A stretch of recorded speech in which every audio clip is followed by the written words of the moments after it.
Hello students, good afternoon. आपका जो आज न्यू चैप्टर स्टार्ट होने जा रहा है 15 नंबर आनुवांशिक अभियांत्रिकी जेनेटिक इंजीनियरिंग। तो देखिए,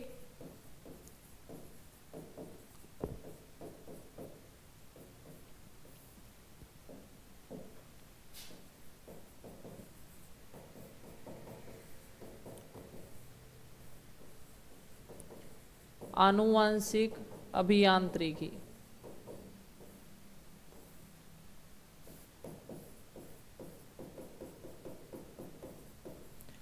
तो देखिए स्टूडेंट्स, ये जो टॉपिक है इसके अंदर आपके क्या बताया गया है कि हमारी जो आजकल जेनेटिक टेक्नोलॉजी चल रही है, इस टेक्नोलॉजी के अंदर क्या किया जाता है कि हमारे वांछित उत्पाद प्राप्त करने के लिए हम क्या करते हैं, जीन ट्रांसफर करते हैं। जीन को किसी दूसरे जीव में डालकर उसमें वृद्धि करवाकर अपनी इच्छा के अनुसार जो उत्पाद प्राप्त किया जाता है, उसी शाखा को क्या बोला जाता है, आनुवांशिक अभियांत्रिकी जेनेटिक इंजीनियरिंग। यानी किसी वांछित जीन का उपयोग करके अपनी इच्छा अनुसार उत्पाद प्राप्त करने वाली जो विज्ञान की शाखा है, यानी विज्ञान की वह शाखा जिसमें आनुवांशिक रूपांतरित जीन का उपयोग करके आनुवांशिक रूपांतरित जीवों से नए जीव उत्पन्न किए जाते हैं, उसे क्या बोला जाता है, आनुवांशिक अभियांत्रिकी। जैसे देखिए, कोई ये जीव है ए और एक जीव है बी।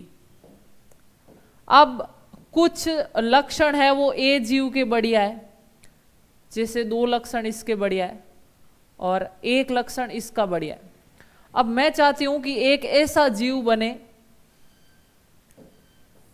सी, इसके अंदर इन दोनों के लक्षण उत्पन्न हो। ठीक है, तो मैं क्या करूंगी, मैं इसके जीन को निकाल कर किस में डाल दूंगी, इसमें डाल दूंगी। तो जो नया जीव बनेगा उसके अंदर सभी लक्षण उत्पन्न होंगे कि नहीं होंगे, वो हमारी इच्छा अनुसार जो उत्पाद बनेगा कि नहीं बनेगा।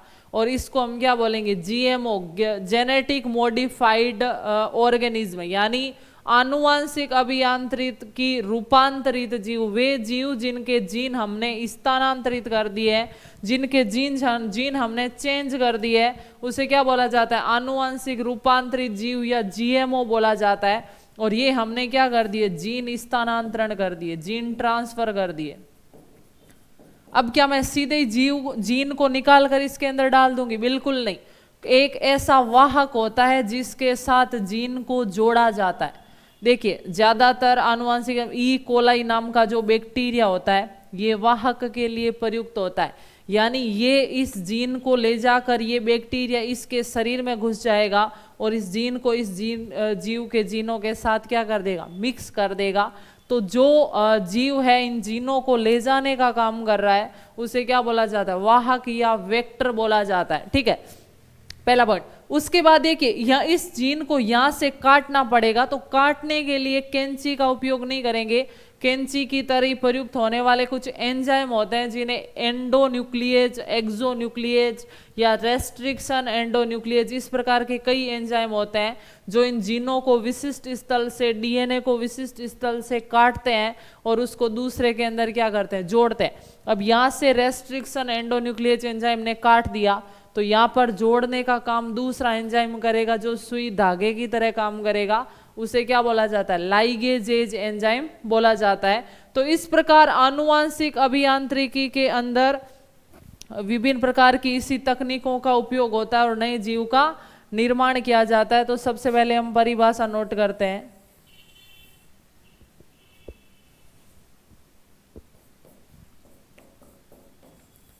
विज्ञान की वह शाखा जिसमें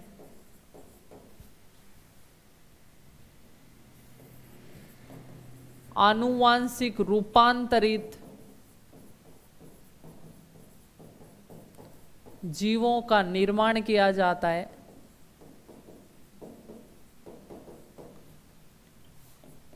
आनुवांशिक रूपांतरित जीवों का निर्माण किया जाता है,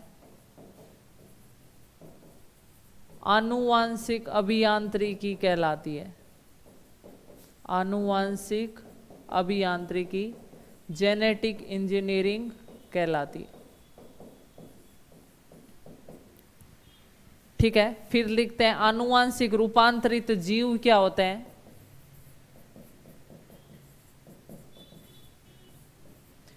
आनुवांशिक रूपांतरित जीव वे जीव जिनके जीन स्थानांतरित कर दिए गए हैं, वो जीव क्या कहलाएंगे? आनुवांशिक रूपांतरित जीव।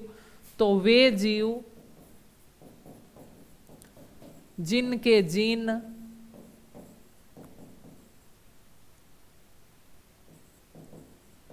स्थानांतरित कर दिए गए हैं, वे जीव जिनके जीन स्थानांतरित कर दिए गए हो,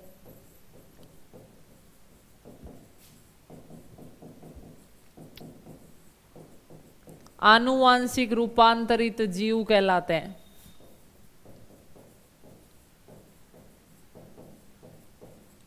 या इन्हें जीएमओ भी बोला जाता है, जेनेटिक मॉडिफाइड ऑर्गेनिज्म, आनुवांशिक रूपांतरित जीव। नोट कीजिए इन परिभाषा को।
तो देखिए स्टूडेंट्स, जो आनुवांशिक अभियांत्रिकी की जाती है, यानी किसी जीव का जीन चेंज किया जाता है, तो वो किन किन प्रक्रमों से गुजरता है, उन प्रक्रमों को हम विस्तार से बढ़ते हैं। तो देखिए,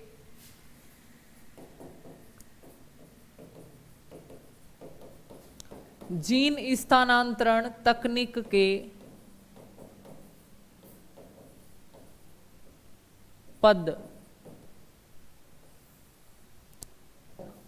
सबसे पहला जो पद है वो है वांछित जीन की पहचान। वांछित जीन की पहचान यानी जो जीन हमें चाहिए, जो हमारे लिए काम का है, जो जीन हमें पसंद आया है, उसका हम क्या करेंगे? चयन करेंगे। और चयन करके फिर हम उसको क्या करेंगे? अलग करने की कोशिश करेंगे। तो सबसे पहला चरण है, जीव से वांछित जीन की क्या की जाती है? पहचान की जाती है। और वांछित जीन की पहचान करके उसको वहां से काट कर अलग किया जाता है। तो देखिए, वांछित जीन की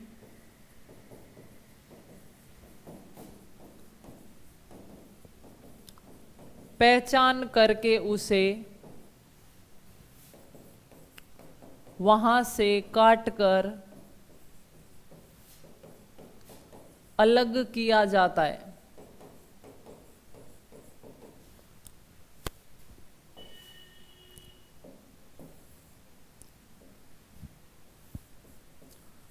जीन को या डीएनए खंडों को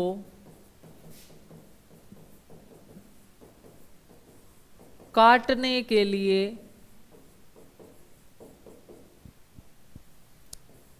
जो एंजाइम प्रयुक्त होते हैं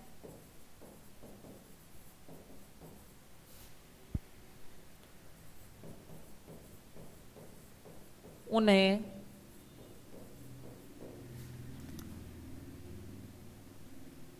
एंडोन्यूक्लियेज बोला जाता है।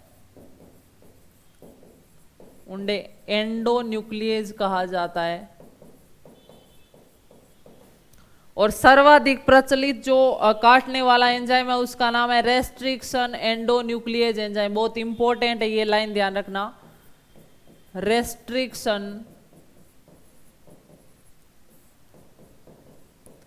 Endonuclease enzyme.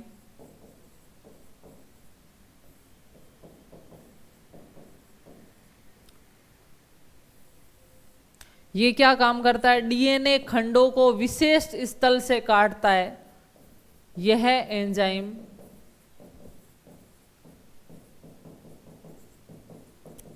डीएनए खंडों को विशिष्ट स्थल से काटता है। इसे आणविक कैंची भी कहते हैं।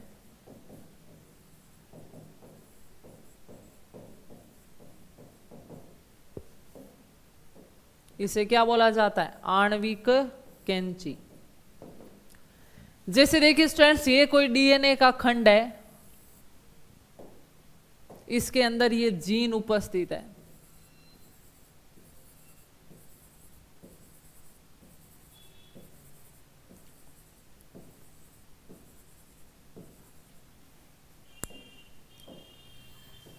ये है डीएनए और ये है जीन।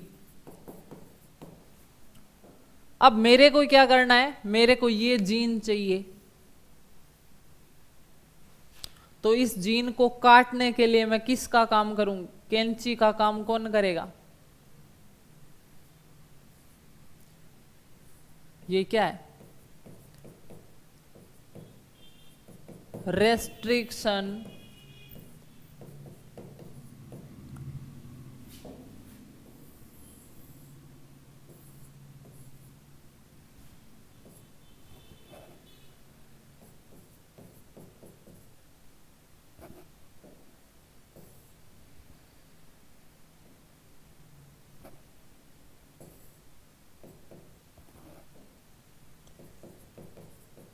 Restriction endonuclease.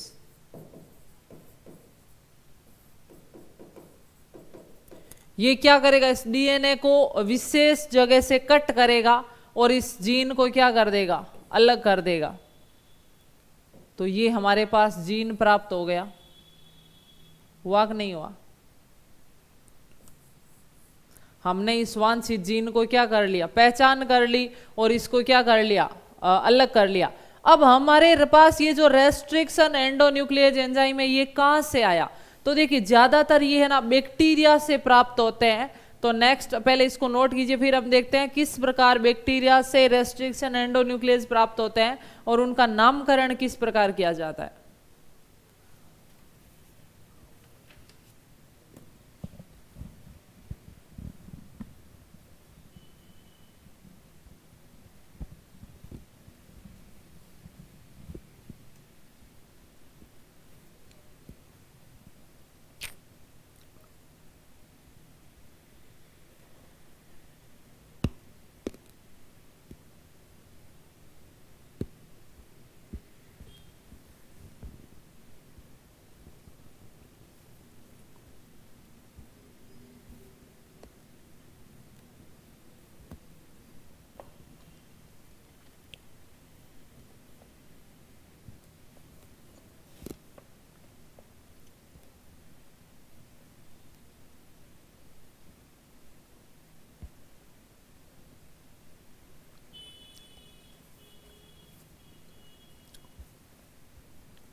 तो देखिए अब हम नेक्स्ट देखते हैं कि विभिन्न प्रकार के रेस्ट्रिक्शन एंडोन्यूक्लियस एंजाइमों को किससे प्राप्त किया जाता है। कुछ बैक्टीरिया से प्राप्त किया जाता है, जिनमें से एक है ई कोलाई बैक्टीरिया। तो नेक्स्ट देखते हैं।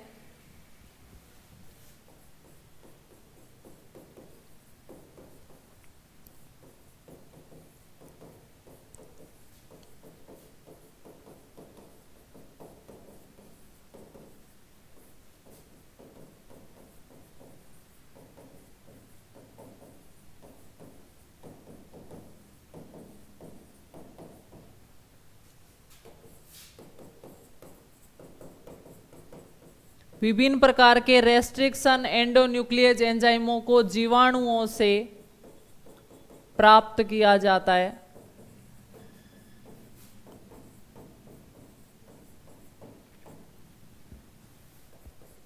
मुख्यतया इन्हें ई कोलाई नामक जीवाणु से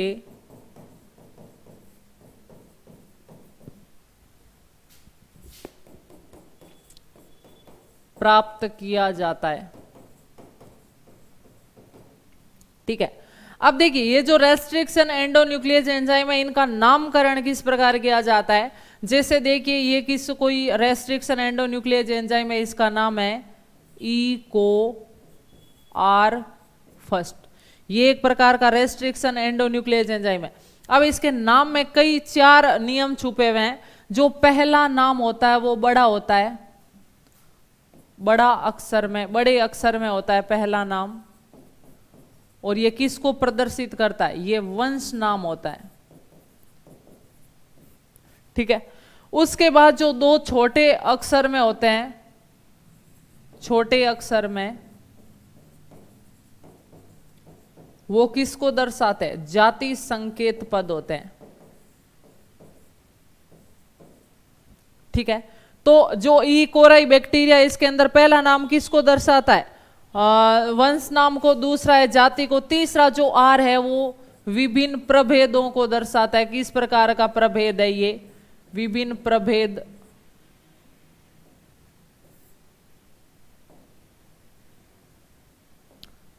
विभिन्न प्रभेदों को दर्शाना। और ये जो फर्स्ट है ये किसको दर्शाता है कि अगर एक बैक्टीरिया, जैसे ई कोलाई से ये प्राप्त हुआ है, अगर एक बैक्टीरिया से एक से अधिक रेस्ट्रिक्शन एंडोन्यूक्लियस एंजाइम बने तो जो सबसे पहले बनेगा उसके आगे लिखेंगे फर्स्ट, जो बाद में बनेगा सेकंड, थर्ड, फोर्थ, इस प्रकार। तो ये क्या होते हैं कि एक बैक्टीरिया से एक से अधिक एंजाइम बनने पर ये रोमन में इनकी क्रम संख्या को दर्शाया जाता है। एक जीवाणु से एक से अधिक एंजाइम बनने की स्थिति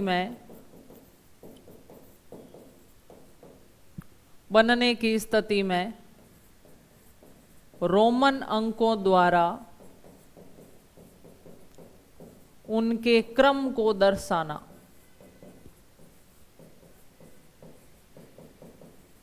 ठीक है, तो ये है रेस्ट्रिक्शन एंडोन्यूक्लियस एंजाइमों का नामकरण।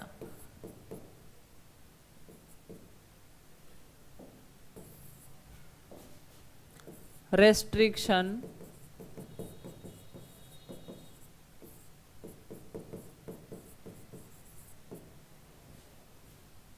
एंडोन्यूक्लियस एंजाइमों का नामकरण। तो नामकरण के जो 4 रूल है वो मैंने आपको नाम के साथ ही बता दिए है। पहला रूल क्या है, पहला वर्ड होगा वो बड़े अक्षर में लिखा जाएगा और ये किसको प्रदर्शित करेगा, वंश नाम को प्रदर्शित करेगा। दूसरे जो 2 होंगे वो क्या होंगे, छोटे होंगे, छोटे अक्षर में होंगे और किसको दर्शाएंगे, जाति संकेत पद को। तीसरा रूल क्या है, यह विभिन्न प्रभेदों को दर्शाता है। और चौथा रूल क्या है, यह एक जीवाणु से एक से अधिक एंजाइम बनने की स्थिति में रोमन अंकों के द्वारा इनके क्रम को दर्शाया जाता है। जो सबसे पहले बन गया फर्स्ट, फिर सेकंड, थर्ड, फोर्थ।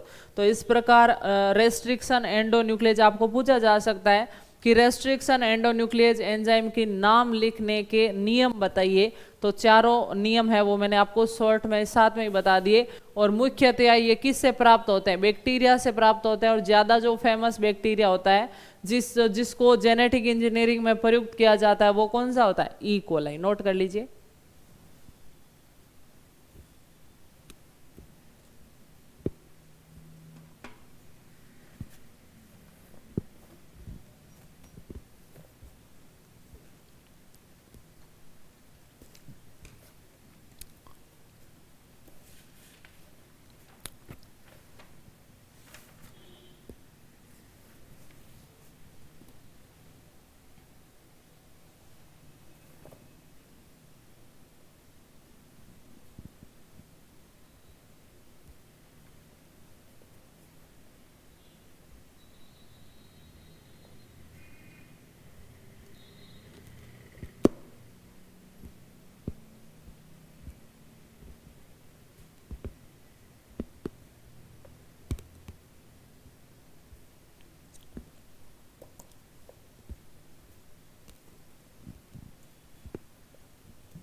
तो देख स्टूडेंट, ये मुख्यतः एंजाइम था रेस्ट्रिक्शन एंडोन्यूक्लियेज एंजाइम। इसके अलावा भी आनुवांशिक अभियांत्रिकी में कई एंजाइम प्रयुक्त होते हैं, तो उनको देखते हैं।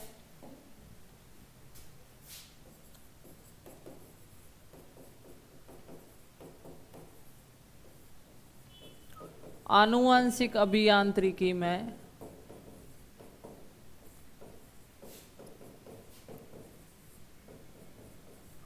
प्रयुक्त अन्य एंजाइम।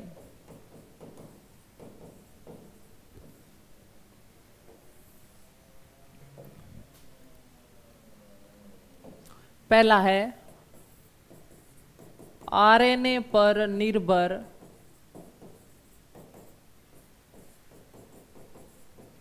DNA polymerase enzyme.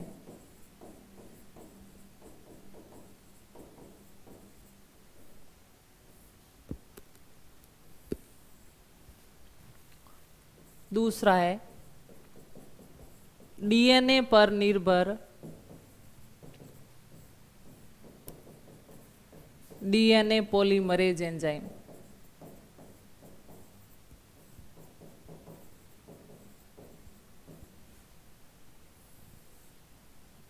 तो देखिए, पॉलीमर का मतलब होता है बहुलक बनाना। तो इसके अंदर डीएनए क्या करता है? बहुलक बनाता है। किस पर बनाता है? आरएनए टेम्पलेट पर बनाता है। और इसके अंदर डीएनए बहुलक बनाता है डीएनए टेम्पलेट पर, डीएनए की लड़ी पर। तो आरएनए टेम्पलेट पर डीएनए द्वारा बहुलकीकरण करना। और इसमें डीएनए टेम्पलेट पर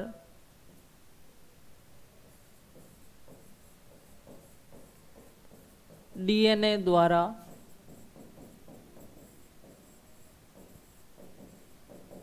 बहुलकीकरण करना।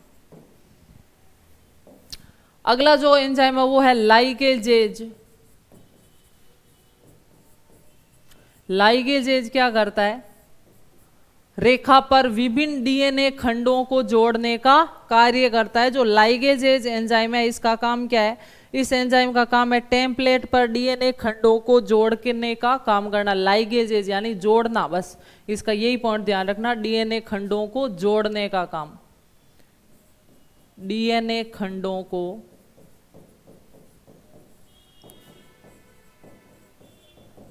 जोड़ने वाला एंजाइम क्या कहलाता है? लाइगेजेज। एक एंजाइम आता है लाइसोजाइम्स, वो क्या काम करता है? जो जिस बैक्टीरिया का हम यूज कर रहे हैं वाहक के रूप में, ये उसकी कोशिका भित्ति को क्या करता है? गलाता है, ताकि उसका आसानी से विलयन किया जा सके। तो पहले ये तीनों एंजाइम नोट कीजिए।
अगले जो दो एंजाइम है, एक है लाइसोजाइम्स और एक होता है सारियोफोस्फेटेजेज।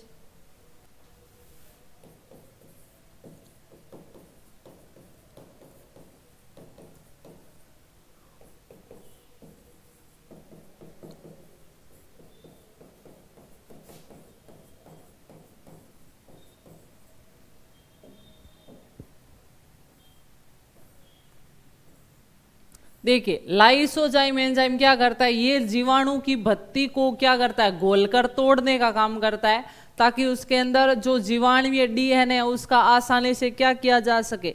गुणन किया जा सके। तो इसका काम क्या होता है? ये एंजाइम जीवाणु की कोशिका भित्ति को क्या कर देते हैं? गला देते हैं। तो ये एंजाइम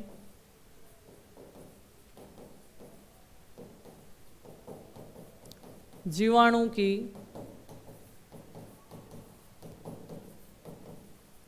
कोशिका भित्ति को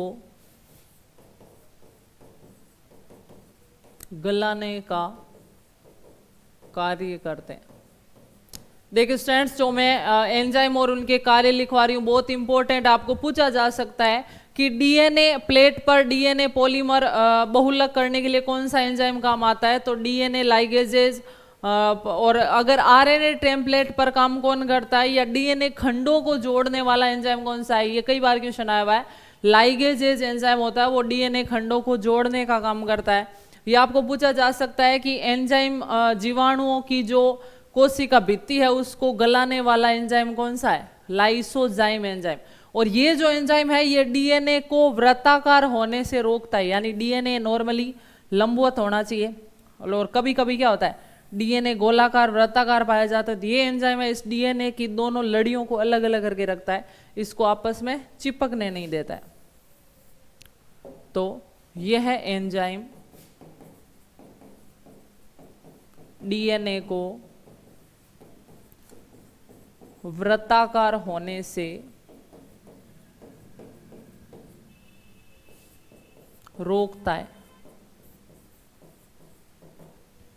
यह एंजाइम डीएनए को वृत्ताकार होने से रोकता है। नोट कर लीजिए।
तो देखिए स्टूडेंट्स, अगला जो अपने पॉइंट है, पहला पॉइंट हमने देखा था वांछित जीन की पहचान, और दूसरा हम लिखेंगे क्लोनिंग वाहक का चयन, यानी जो हम वेक्टर जो वाहक यूज करेंगे जीन को उसके साथ जोड़ने के लिए, उस वाहक का चयन कैसे करते हैं। तो नेक्स्ट दूसरा जो पॉइंट होगा हमारे वो होगा क्लोनिंग वाहक का चयन।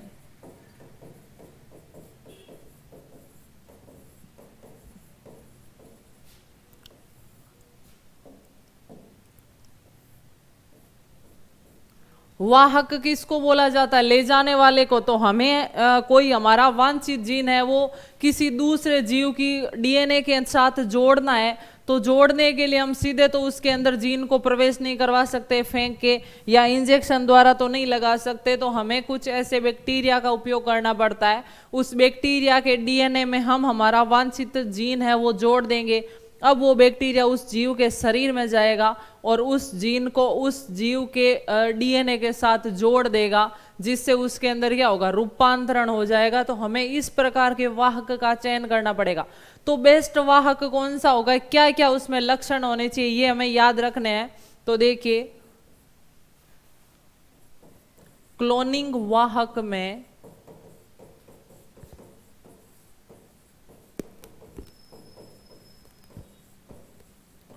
निम्न लक्षण होने चाहिए।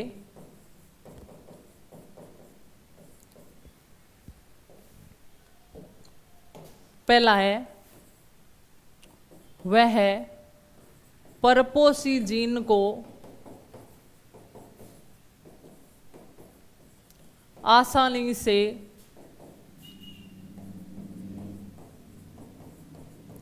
जोड़ने वाला होना चाहिए।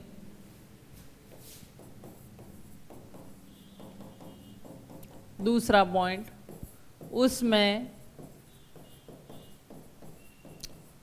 परपोषी कोशिका में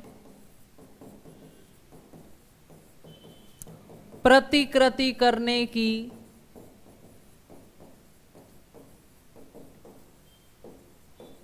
क्षमता होनी चाहिए। तीसरा, उसमें विशिष्ट स्थल होने चाहिए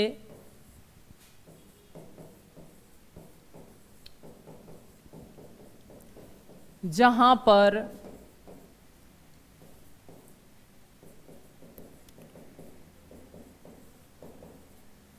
रेस्ट्रिक्शन एंजाइम द्वारा उसमें विशिष्ट स्थल होने चाहिए जिन्हें रेस्ट्रिक्शन एंजाइम द्वारा आसानी से काटा जा सके। ठीक है, तो देखिए जिस वेक्टर का, जिस वाहक का हम जीन को स्थानांतरण करने के लिए काम कर रहे हैं, गाड़ी की तरह काम हो रहा है ये, जिसमें हम सवारी बिठाकर भेजेंगे कहीं पे। जैसे देखिए ये जीव है, इसके अंदर हमें जीन भेजना है, और हमारा ये कोई दूसरा जीव है, इसका जीन हमने निकाल लिया है। वो पहले चरण में हमने क्या कर लिया था, इसमें जीन को हमने निकाला कि नहीं निकाला था, रेस्ट्रिक्शन एंडोन्यूक्लियस के द्वारा मैंने बताया था, ये हमने जीन को निकाल लिया था। ठीक है, देखिए पीछे डायग्राम बताती हूं मैं आपको। ये जीन को हमने निकाला कि नहीं निकाला था।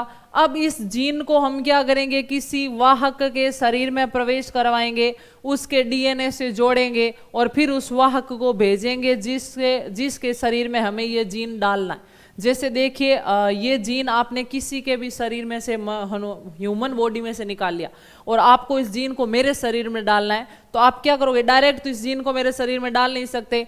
आप क्या करोगे, किसी वाहक का उपयोग करोगे, बैक्टीरिया का उपयोग करोगे, उस बैक्टीरिया के डीएनए में आप इस जीन को जोड़ दोगे। अब वो बैक्टीरिया मेरे शरीर में आकर प्रवेश कर जाएगा, और मेरे शरीर में आकर प्रवेश करके वो अपने डीएनए से इस जीन को निकालेगा और मेरे शरीर के डीएनए के साथ क्या कर देगा, फिट कर देगा। अब मेरे शरीर के अंदर इस जीन के अनुसार परिवर्तन हो जाएंगे। जैसा आप चाहते थे मेरे शरीर में क्या चेंज हो, वो इस जीन के कारण मेरे शरीर में लक्षण प्रकट हो जाएगा। यही क्या कहलाएगा? आनुवांशिक अभियांत्रिकी। तो इसको ले जाने के लिए हम जो वाहक जो गाड़ी काम में ले रहे हैं उसमें क्या क्या लक्षण होने चाहिए? तो उसमें एक तो ये लक्षण होने चाहिए कि उसके अंदर जो डीएनए का कट वाला भाग है वो ऐसा होना चाहिए कि ताकि रेस्ट्रिक्शन एंडोन्यूक्लियस उसको आसानी से काट सके और उसके साथ इस जीन को जोड़ सके। दूसरा लक्षण, वो परपोषी शरीर में आसानी से प्रवेश करना चाहिए। तीसरा लक्षण, परपोषी शरीर में प्रवेश करके वो अपनी प्रतिकृति बनाना चाहिए, यानी उसको इस जीन की संख्या बढ़ानी है परपोषी कोशिका में, तो उसको रेप्लिकेशन तो करना ही पड़ेगा। और चौथा है, उसको वापस उसके शरीर में ऐसे परिवर्तन होना चाहिए ताकि आसानी से हम उस बैक्टीरिया को वापस उस परपोषी शरीर से अलग कर पाए। तो ये इस प्रकार के कुछ लक्षण है जो हम वेक्टर यूज कर रहे हैं उसके अंदर होने चाहिए। तो इसको नोट कर लीजिए।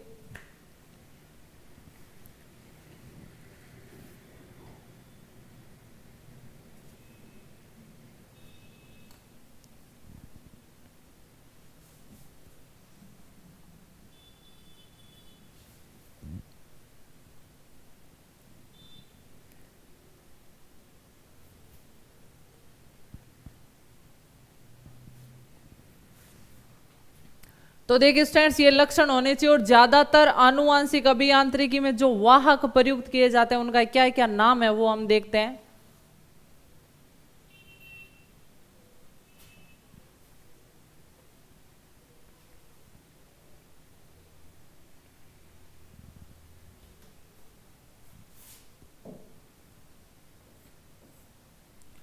आनुवांशिक अभियांत्रिकी में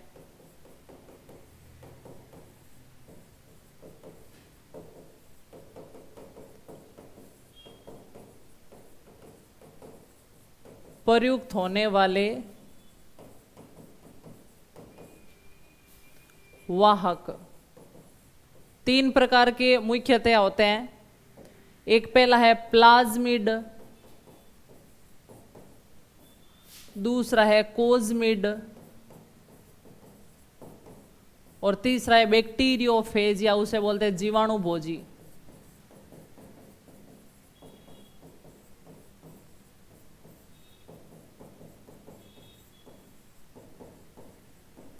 बैक्टीरियोफेज या जीवाणु भोजी। तो इस प्रकार के तीनों वाहक है, इनको हम विस्तार से पढ़ेंगे कि किस प्रकार ये वाहक होता है, इसकी संरचना कैसी होती है, इसमें किस स्थान पर जीन को जोड़ा जाता है और किस स्थान पर ये प्रतिकृति करता है। तो वो सब हम डिस्कस करेंगे नेक्स्ट क्लास में। तो यहाँ तक नोट कर लीजिए, बाकी हम मिलते हैं नेक्स्ट क्लास में। तब तक के लिए थैंक यू सो मच।